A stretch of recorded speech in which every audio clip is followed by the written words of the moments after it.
Wow. That was some intelligent design. Oh! Okay. Very ungoth, I know. But, come on. It's a Saturn fucking V. I mean... Okay. Well, anyways. So, this video. Well, we're not going to talk about the wonder that was the Saturn V rocket. But, instead we're going to talk about the wonder that is a book that was written many centuries ago, that has basically been at the center of many controversies and many atrocities and all kinds of stuff like that. We're going to focus on two sections of it. First of all, the book that I'm referring to is, of course, the Holy Bible, or the Good Book, or what else? The Scripture. That's one. So, the reason why I'm going to talk about this is because, once again, I'm seeing some ignorant laws being put across that are going to limit LGBT people, but mostly going to limit gays from being able to adopt because they're the most terrible people on the planet. Now, this kind of touches with me because I kind of fall into the T envelope, although I'm not T, but people will think I am, because for some reason androgyny has sort of gone away. So anyways, the passage I wanted to talk about was the one that is used to justify hatred towards gays, and has been used to do some atrocities to gay people and to justify the rotten treatment of those who prefer the company of their own sex. So, because I'm blind as a bat without glasses, I'm going to put on my reading spectacles and I'm going to use my handy Bible. The Bible that I'm using is the King James Version, but the wording in most of them is pretty much the same. You know, hey gays. Sorry, that's not what they say. Now, a lot of people seem to think it is Sodom and Gomorrah that is used to justify the hatred. I tend to disagree with this, because it is a passage that is later in the Old Testament that is used by a lot of people to justify the hatred. For you to be able to look and see the actual passage, the passage is Ezekiel 16:49. Alright, let me see if I can actually read this. Okay, here we go. Alright. Behold, this was the iniquity of thy sister Sodom, pride, fullness of bread, and abundance of idleness was in her and her daughters. Neither did she strengthen the hand of the poor and the needy. And they were haughty, and committed abomination before me. Therefore I took them away as I saw good. This is God talking to Ezekiel, or at least that's the way it's laid out. It is God talking to Ezekiel about Sodom and Gomorrah. That's who the daughters were. The cities were being spoken of as if they were women. Okay, so we have this passage. Okay, let's break it down. Okay, we have these were the iniquity. In other translations of the Bible, it is actually these are the sins of Sodom and Gomorrah, or the sins of Sodom and her sisters.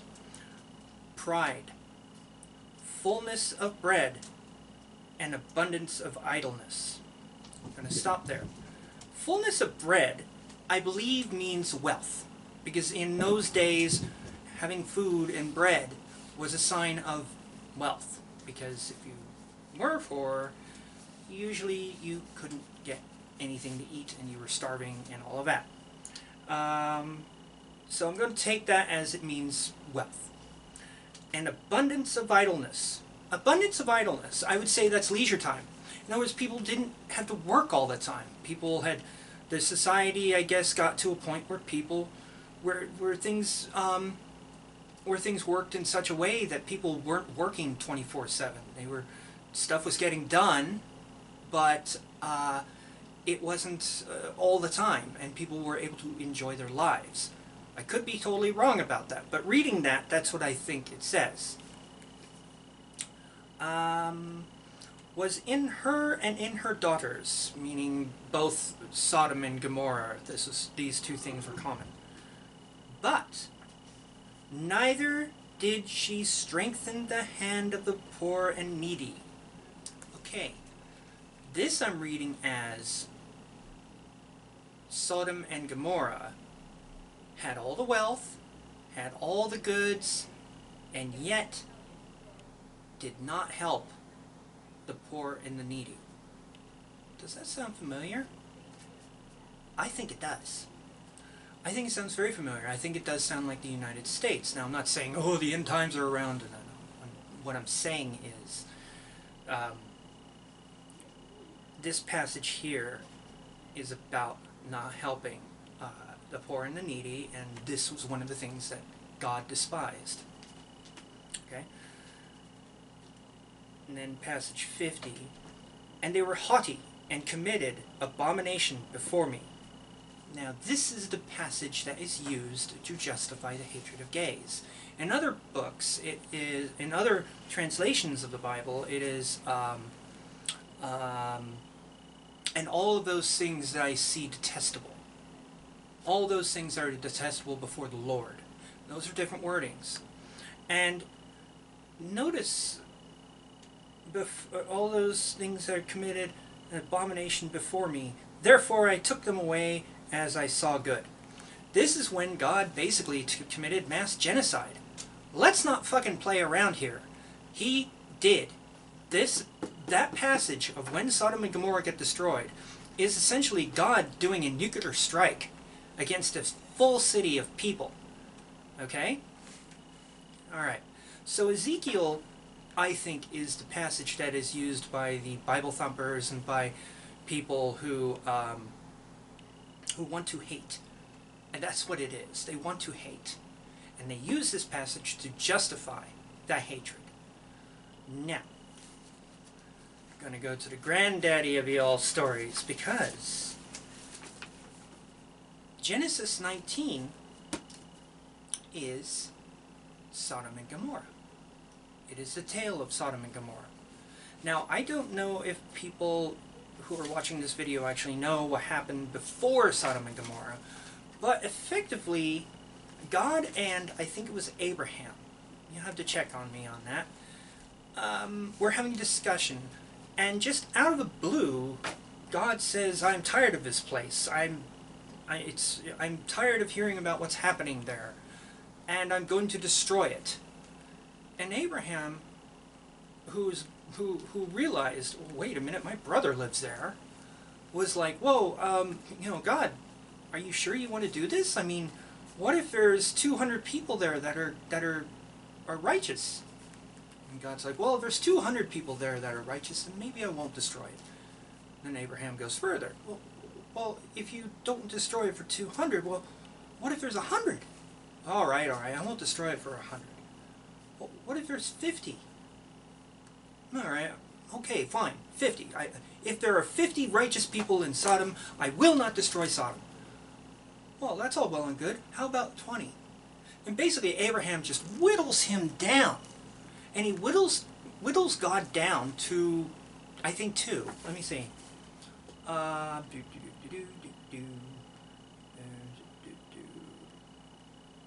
Okay, so here we go. It's it's Genesis 18:31. And he said, behold now, I have taken upon me to speak unto the Lord. Perpeture, there shall be 20 found there. And he said, I will not destroy it for 20's sake. So he whittled him down to 20. So the next one, Genesis 18:32, and he said, oh, let not the Lord be angry, and I will speak yet but this once. Perpeture, 10 shall be found there. And he said, I will not destroy it for 10's sake. And the Lord went his way as soon as he had left commuting with Abraham. It was Abraham. And Abraham returned unto his place. Then we go to chapter 19. And there came two angels to Sodom at even, and Lot sat in the gates of Sodom.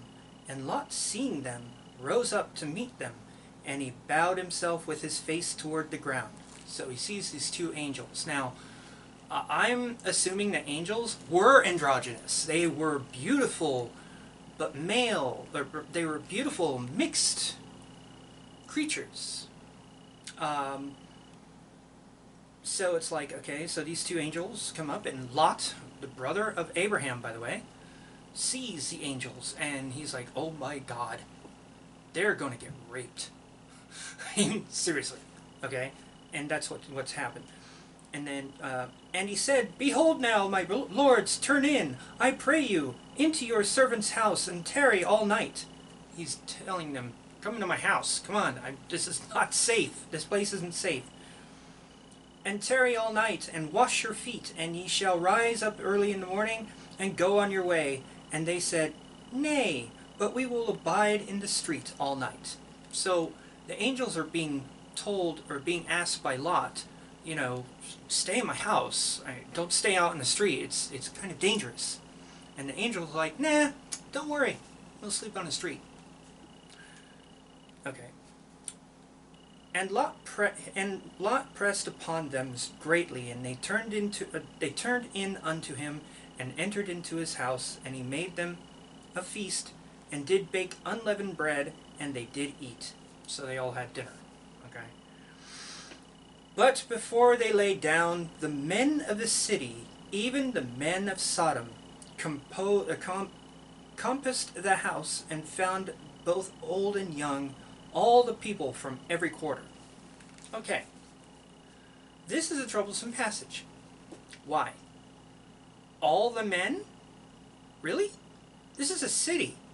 This is a city probably just a little smaller than San Francisco. And all the men went to one house? That's a lot of men. And they called unto Lot, and said unto him, where are the men which came into the house, came into thee this night? Bring them out unto us, that we may know them. Alright. The term know them refers to having sex. That's every translation I've seen. That is what they're basically saying. They're basically banging on Lot's door saying, yo, you have these two men. These two men came into our city. We bring them out so we may gang rape them. That's what it is. This is the section of Sodom and Gomorrah that is used to justify the hatred of gays. Because this crowd of men banging on Lot's door want to rape these two men that came into the city. That's what they want to do. What is being defined here is called gang rape, not homosexual sex or consenting homosexual sex. And Lot went out to the door unto them, and shut the door after him. So he opened the door, went out, and shut the door so they couldn't see the guys. And said, I pray you, brethren, do not be so wicked. Behold now, I have two daughters, which have not yet known men. Let me, I pray you, bring them out unto you, and do ye to them as is good in your eyes. Basically, he just said, I've got two daughters. Fuck them.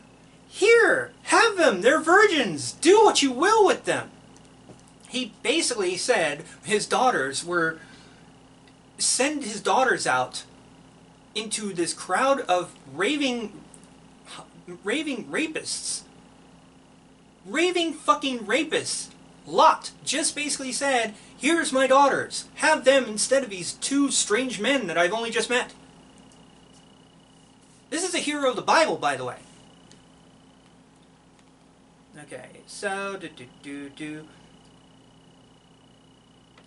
Only unto these men do nothing, for therefore came they under the shadow of my roof. In other words, these guys were his guests, so to protect his guests, he was going to put his own daughters out to be raped. And this would be a vicious gang raping, I'm pretty sure. I mean, I don't think the daughters would survive. And they said, "Stand back!" And they said again, "This one fellow came into sojourn, and he will needs be a judge. Now will we deal worse with thee than with them." So basically they're saying, you know, get out of our way or we'll kill you. Okay, so these guys are scum. These guys at the door, they're not good people. They're scum. Okay? And they pressed sore upon the man, even Lot, and came near to break the door. So they're banging on the door. But the men put forth their hand and pulled Lot into the house to them, and they shut the door. And they smote the men that were at the door of the house with blindness, both small and great, so they wearied themselves to find the door. They blinded. Basically, the angels opened the door, grabbed Lot, pulled him in, and as they closed the door, shot lightning at him, and shot lightning at the crowd, and the crowd got blinded. Now remember, we're talking about a big crowd here. We're talking about a lot of men here, and they just got blinded. Okay. And the men said unto Lot, "Hast thou here any besides?" I have no idea what that means. "Son-in-law, and thy sons, and thy daughters, and whatsoever thou hast in this." Oh, I'm sorry. These are the angels talking to Lot. And the men said unto Lot, "Hast thou here any besides son-in-law, and thy sons, and thy daughters, and whatever thou hast in the city, bring them out of this place. For we will destroy this place, because the city of them is waxen great before the face of the Lord, and the Lord hath sent us to destroy it." So, these two men basically said, we're actually here to destroy the city. These two angels. And Lot went out, and spake unto his sons-in-law, which were married to his daughters, and said, "Up, get you..." Wait a minute, I'm sorry, I just noticed something. Lot went out and spoke unto his son-in-laws, which married his daughters. But he just said that his daughters had not been touched by men. And yes, when I say touched by men, that means they've fucked, they've had sex. But, okay. Alright, that's a different definition of virgin to me. Okay. Jeez. Alright. But he seemed as one... Oh, sorry. And Lot went out and... Okay. I will get this straight. Up get you out of this place, for the Lord will destroy the city. But he seemed as one that mocked unto his sons-in-law. I don't know what that means. And when the morning arose, then the angels hastened Lot, saying, "Arise, take thy wife and thy two daughters, which are here, lest thou be consumed in the iniquity of the city." And while he lingered, the men laid the hold upon the hand, and upon the hand of his wife, and upon the hand of his two daughters, the Lord being great merciful unto them, and they brought him forth and set him without the city. In other words, they ran away. They ran away from the city. And it came to pass, when they had brought them forth abroad, that he said, "Escape for thy life.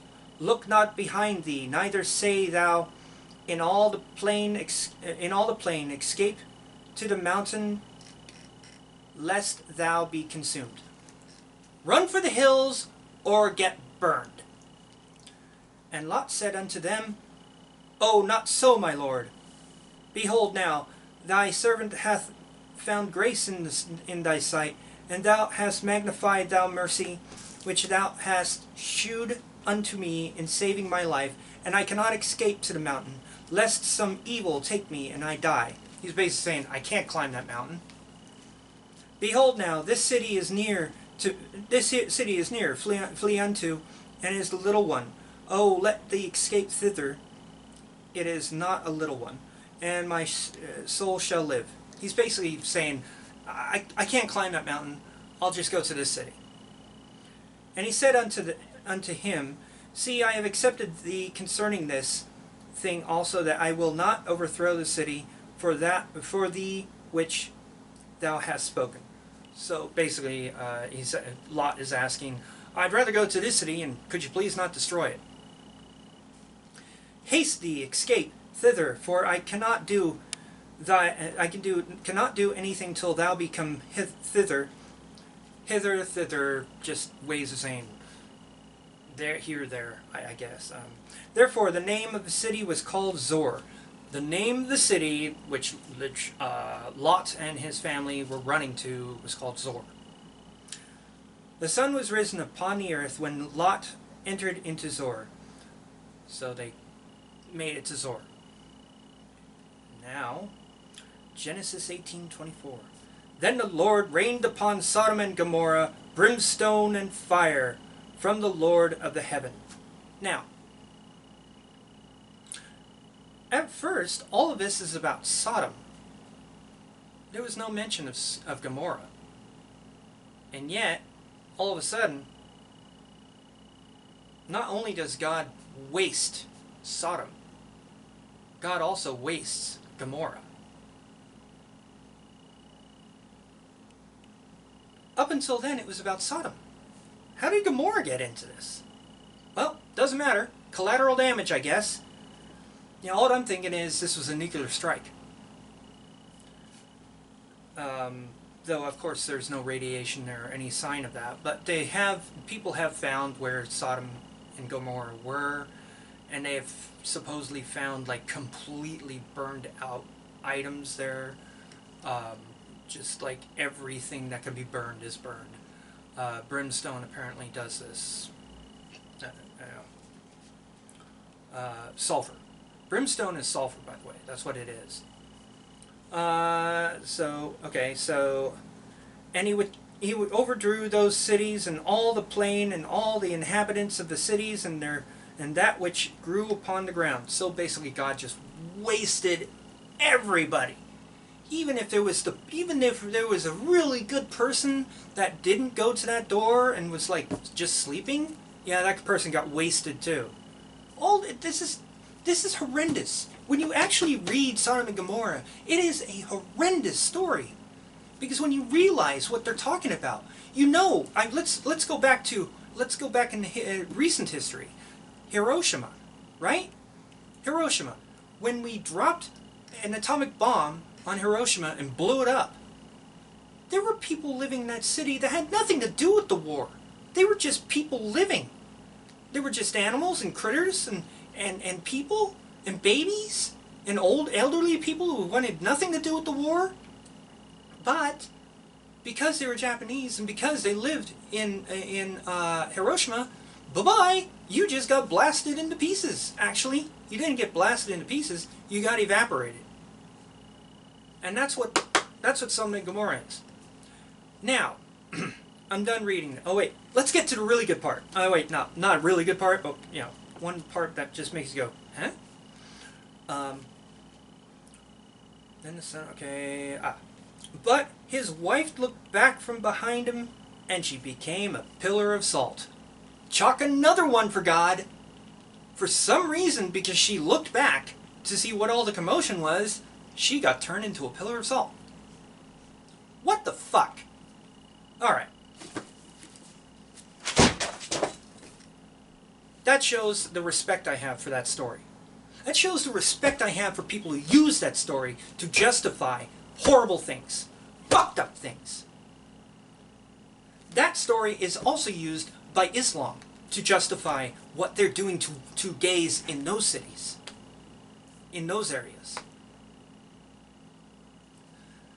That story is used to justify the hatred of gays.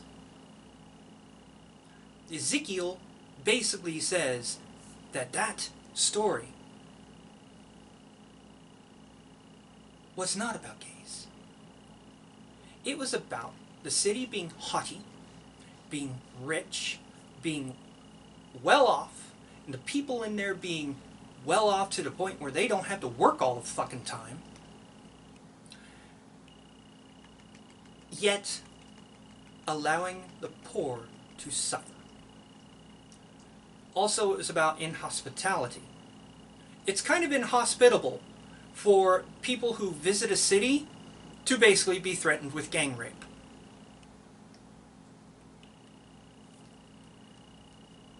See, the thing is, the reason why I read the Bible when I was younger was not because I was going to a Catholic school, though I went to Catholic school. And by the way, in Catholic school, didn't really learn about Sodom and Gomorrah. I didn't really learn about a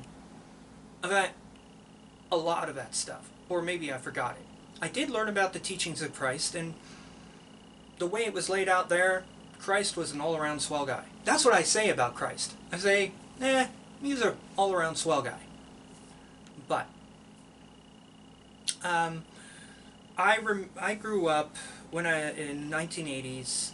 There was this fat fuck named Jerry Falwell, and Jerry Falwell was basically blaming everything on gays, blaming everything on rock and roll, blaming everything on all kinds of stuff. That just made my mind go, huh?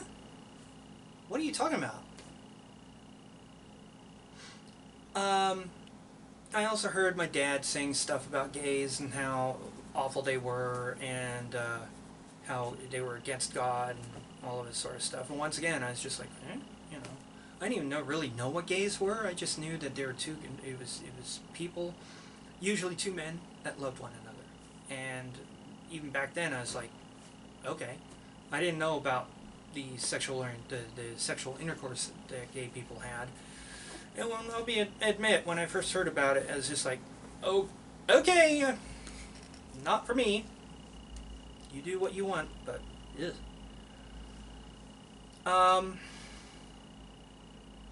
But the thing is, I was exposed to that kind of stuff. I exposed to just Jerry Falwell's crap, Pat Robertson's crap, all of that sort of thing.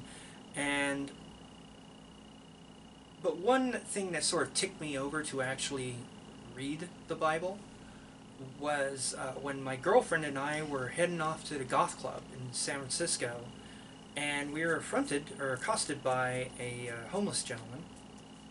Gentleman. I use that term loosely. And he was begging for money. Now the thing is, we had enough cash to be able to pay our way into the club. That's all the money we had. We probably couldn't even get drinks that night. I was decked out, my early version of androgynous femme, and I think I had a skirt on, or maybe just a long shirt and leggings or something like that. And she was decked out Victorian, looking really good. And this individual accosted us, asked for money, and I said, "I'm sorry, sir, we don't have any," and just kept walking. And he started saying all kinds of things, and then he basically said, "You faggot, dressed like a woman, that's against God, do it 22.5, do it 22.5. Do it 22.5. And I didn't really think much of it. I let it pass. Then in a Fashion Freedom, it was discussion board, early version of the discussion board. Not really a BBS, but it was sort of an online discussion. It was Delphi Forums, if you ever saw them. And it was a Fashion Freedom site. It was a place where guys promoted the ideas of wearing skirts for guys and leggings. And I was into androgyny back then. And some Bible thumper came on and was saying how we were all going to go to hell, and men wearing skirts is against God, and it's in the scripture, do it 22.5. Again, 22.5. And so I grabbed a Bible, and this is before really the internet where you could search stuff. So I actually just found a Bible. I just cracked it open and found the passage 22.5, and basically it says, "Thou shalt not, a man shall not wear that which pertaineth to a woman, and a woman shall not wear that which pertaineth to a man." Well, this passage doesn't make any sense, because if you actually look at it, it just pops out of nowhere. It just sorry, got a hair in my nose. It just comes out of nowhere. And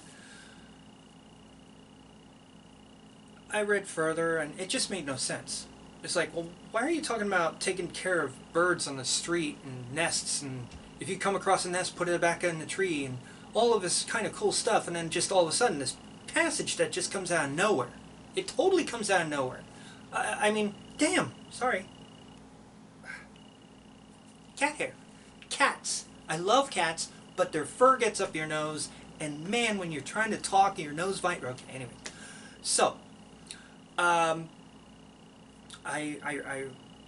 read that passage, and it made no sense to me. So I started reading other sections, and then finally I said, fuck it.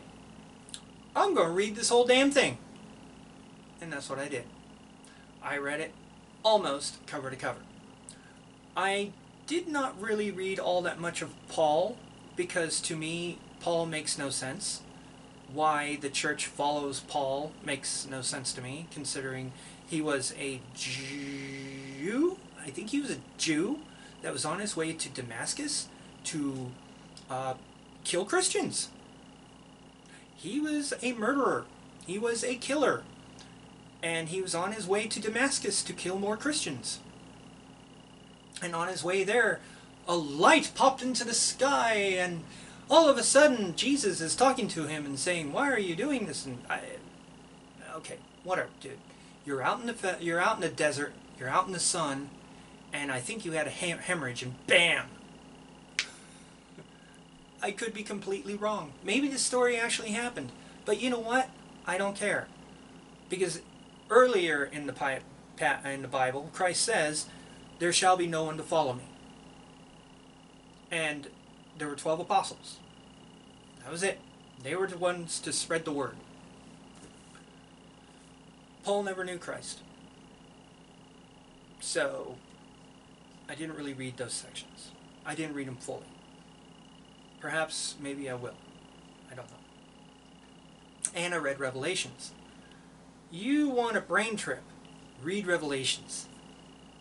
Please, read it when you're stoned. Read it when you're high. But read it.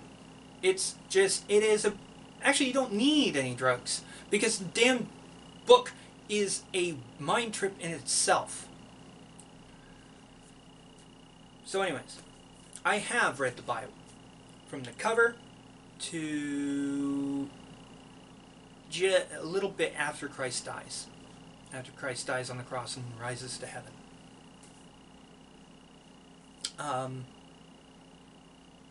If you read the Old Testament, you're going to see that Yahweh is a murderous bastard.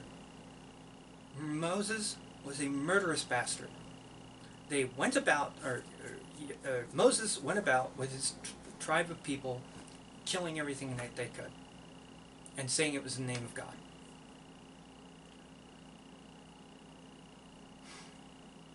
There are people who say what I just said was blasphemous. It's not, because it's in the frickin' Bible. It's in that book I just tossed over there. And that book, getting back to the whole point of this video, that book, or that passage that I read about Sodom and Gomorrah and Ezekiel, are used to justify hatred of gays. Yeah, I know some people are going to say, well, what about Leviticus? Leviticus is still based off that story of Sodom and Gomorrah. Because Sodom and Gomorrah happens in Genesis, which was written before Leviticus. Genesis is the first chapter of the Bible. Though I've actually heard Job, or one of those, is actually the first book. I'm not really sure about that. I'm looking into that because I just learned of it. There's a fellow on YouTube named Aaron Ra, and he pretty much tears the Bible apart. But anyways, yeah, so it's like the whole justification for hatred of gays, and on a side note, hatred of trans, because to Bible-thumping people and people who don't think for themselves, gay and trans are one and the same. Trans people are just gay people who want to have sex with men when they're male to female, but, you know, try to do it legitimately. And that's bullshit, because I know the trans people that I know, a lot of them are into women even when they're male to female. Some trans go for men. It doesn't matter. It doesn't matter. It shouldn't matter. No one's life should be fucking ruined or destroyed or limited because of the people they choose to live with. You know? It's like I saw in this other forum dealing with this law about gays being able to adopt. I saw this Bible thumper going on about how, you know, boys or children should be raised with a mom and a dad. Well, it's like, well, if that worked so well, then why are there gay people?